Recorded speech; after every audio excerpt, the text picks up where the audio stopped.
All right, thank you very much. Thank you very much, Colin Sajibola, for coming on board. Colin Sajibola is our Thank you so in-house much, Dakore, national for having me. security Thank you. analyst, and he's actually giving us the newspaper headline review from Monday to Friday. Just stay tuned. We'll be right back.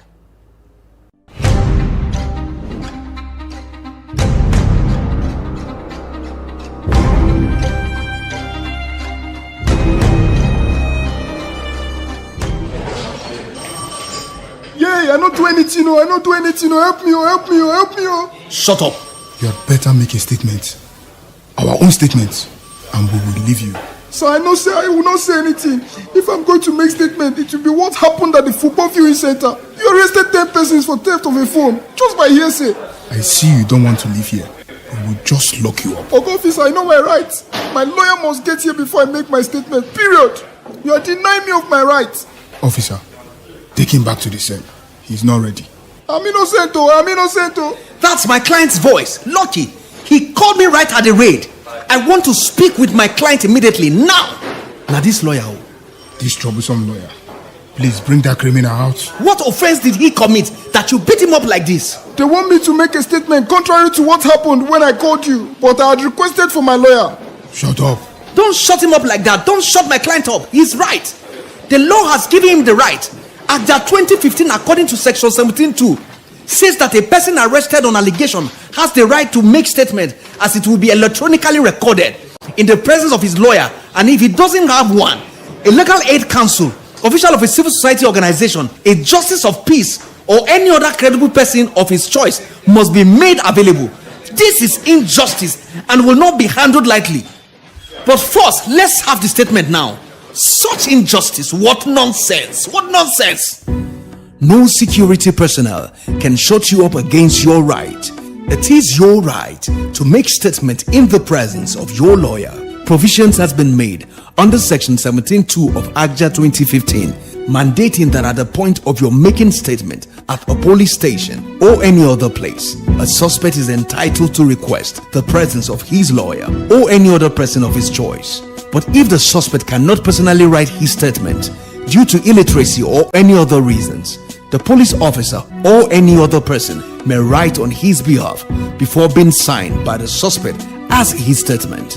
If the suspect does not understand English language, the statement should be written first in the suspect's own language and translated into English language. Section 15.4, 17.3 and 4 of the ACJA 2015 also provides that if the statement made is a confession, it is required by law that such statement be recorded electronically or covered by a video recording device. Otherwise, it won't be admitted by the court during trial. This public enlightenment campaign on the administration of criminal justice, ACJA 2015, is brought to you by the Clean Foundation and supported by the MacArthur Foundation. Welcome back. Mass protests have been taking place across Myanmar since the military seized control on 1 February 2021. Elected leader Aung San Suu Kyi and members of her National League for Democracy (NLD) party are among those detained. Dozens of protesters have been killed. The protests over the coup have been the largest since the so-called Saffron Revolution, that is in 2007, when thousands of monks rose up against the military regime. Protesters include teachers, lawyers, students, bank officers, and government workers. The military have imposed restrictions, including curfews and limits to gatherings. Security forces have actually used water cannon, rubber bullets, and live ammunition to try to disperse protesters. I'm joined live by Ejike Okpa, Public Intel Global Affairs Analyst. Thank you, Ejike, for coming on board, if you can hear me. Well, thank you for having me. Okay, there's a lot of things happening in Myanmar. Now, what's the current happenings or the situation in Myanmar? In February, there was a military coup that's taking place. And so when you have a military coup, there's going to be emergency laws and restriction and curfews. So I think that's what's going on now.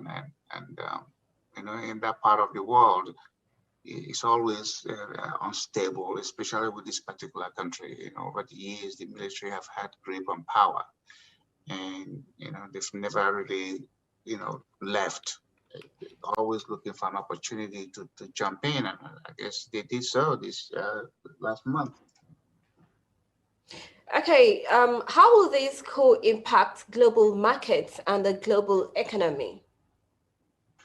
I mean, we live in a global village, like everybody says and everybody knows, but it will have some impact, but it's not a major country. I mean, it's still very tiny, 54 million, 55 million people. It's, China, India, surrounded by those countries or nearby it. So, the impact, there'll be some impact, but it's not the way it's going to be a major things to be worried about. Maybe the international community will rally and get something done to see how this would not be a disruptive change. I mean, remember in Egypt, Egypt some years ago, they had a military coup, and the guy now flipped this around. He's now president. So, things happen. The world is largely very unstable. And that's why the superpowers are always trying to make sure that they have influence and control, to minimize outcomes. Hopefully, countries will get stable and begin to manage their affairs so that their own citizens will begin to have life suitable for them, and not this constant military interventions or rule of government that doesn't produce.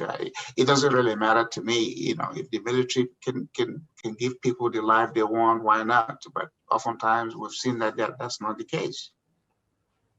Okay, now talking about sanctions and all of the happenings around Myanmar, do you think there will be sanctions if government or the United Nations decides to impose on them? Well, I mean, the United Nations will usually jump in, to do sanction because they want to promote civil rule, democratic government. But then you can do all the sanctions you want. Then what happens? Look at North Korea. I mean, you have to sanction North Korea, but North Korea is still there thriving, and North Korea is still doing their thing, threatening the world with their missiles and technology. All over the world. I mean, in every segment of the world, you have regimes that are insensitive. And when you sanction them, then, somehow they still survive because, there are people that want to see those kind of a chaotic environment and they benefit from it. Okay, how effective will these sanctions be on Myanmar? If the government decides to impose on them, how effective would it be? Well, we government are always going to suffer when they are sanctioned, but somehow they find a way to overcome, and it forces a lot of underground transactions, and probably they're going to do it. You look at those countries that are sanctioned. How do they get arms? People smuggle it into those countries. So their interest in the developed economies that want to see some level of chaos, confusion in most countries, and they sell them those arms and keep grip on people. So sanctions, yes, is a way to threaten nations, but somehow it hasn't been very effective.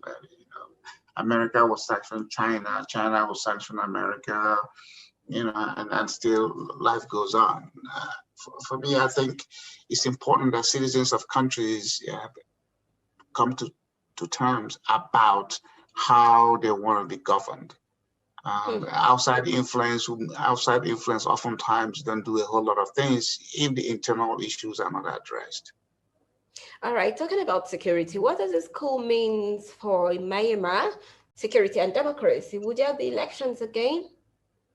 Well, I think the military guys said there's going to be a 1-year emergency rule, and during this time or at the end of this time, they're going to, organize the elections. That's what they usually say. You go back to every coup that has happened in the past. There's always that, okay, the reason the coup happened is because the government is not doing what they're supposed to do, or the people are complaining and the people are agitating. So we came in to be, the stopgap. We're going to fix this thing. And then when we fix it, we set up a new rule. and then we'll do an election. Even in Nigeria, when those military things happen, that's what they always, the same playbook. The same playbook they copy and paste.